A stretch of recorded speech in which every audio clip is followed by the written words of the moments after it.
హి ఓం నమః శివాయ ఓం నమః శివాయ ఓం శ్రీ భద్రకాళీ సమేత వీరభద్రస్వామిని నమో నమః మాతృ పితృభ్యో నమః ఆచార్య అతిథిభ్యో నమః శ్రీమాత లలితా త్రిపుర సుందరయే నమో నమః।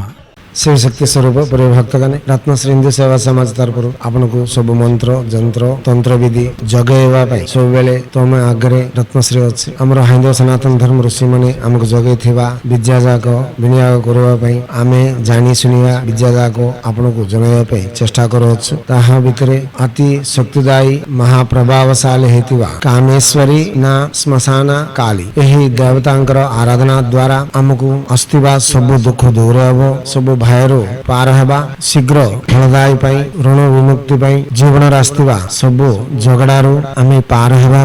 निज जीवन धैर्य साहस उत्तीर्णता शक्तिदायी बढ़ावा यही साधना होसी बहुत फलदायी अटे। आपण जो कौन व्यस्त न होनु अमावास्या दिन मंगलवार ना शनिवार सूर्य अस्तमान है 20 मिनिट उतारू बोले 20 मिनिट उतारू आम राशि तेल ना सरसों तेल रे रंग ना कला सलिता सजाड़ी दुईटा जोड़ी दक्षिण मुहरे बसी दक्षिण आड़े दीप दे कला हलदी ना लवंग द्वारा मां को पूजा करी आमे जदि ए दीप आगे बसी आमे एबे कहउथिबा मंत्रटी जदि आठमाला जदि जपिबा सबु शत्रु समाहार हेबे सबु भयरो पार हेबो प्रतिकूल शक्ति जाक हमको अनुकूल हेबे हमको जो कोनसी विलंब थिले भी आमे आराम रे पार हे पारिबु सब समस्या रो समाधान करि पारिबु धैर्य साहस बढ़ी मनटा स्थिर ही आनंदमय शक्तिमय हो पार। यही मंत्र जपला बेले काली मां को ना ग्राम देवी को पूजा करी कामेश्वरी ना श्मशान काली को मनन करी ए मंत्र प्रत्यक्ष ही जप कर पारे। सकाल संध्या रे आपण कुलदेवता आराधना इष्ट देवता आराधना पुरेला उतारू सूर्य अस्तमान है 20 मिनिट उतारू ए मंत्रटी आठमाला जपी दीपटा जले से उतारू ए मंत्र जपले हमको सब भयरू दूर करिवो सर्व शत्रु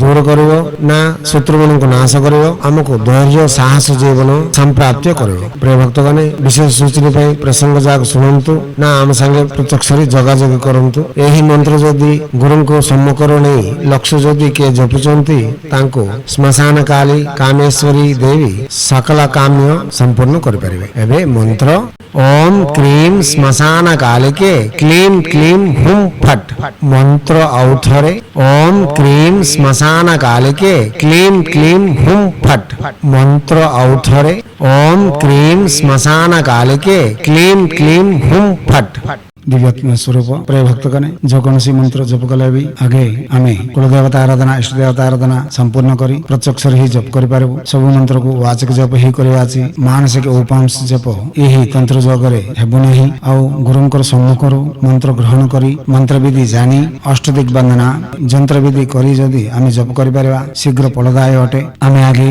प्रसंग जाक सुनिबा आमर अलारे हेबा मंत्रटा जपिबा देखिबा आसीबा फल जदि आमको संतृप्ति न दिया जाए बेले गुरु को सम्मुख मंत्र नहीं प्रत्यक्ष ही जप कर पारे। आम पाखक आसिकी यज्ञ जंत्र पूजा करैकी भी तुम कर पारे। जदि ना आमठू यज्ञ जंत्र करैकी भी तमे नहीं प्रत्यक्ष ही जप कर पारे। यही जदि प्रथम आपण प्रसंग जाक शुणु अवगाहना बढ़ंतु आपण सुविधा हेबा मंत्रटी आपण जप करी आपण मनटा को संपूर्ण करबे। जो कौन मंत्र जपिला भी मद्यपान महसभक्षण परस्त्री व्यायाम हो धूम्रपान निषेध शुचि शुभ्रता पालना करवा हिंदू सनातन धर्म अस्थिबा सब नियम पालना करी दीक्षा कंकणबद्ध ही आपण जदि 22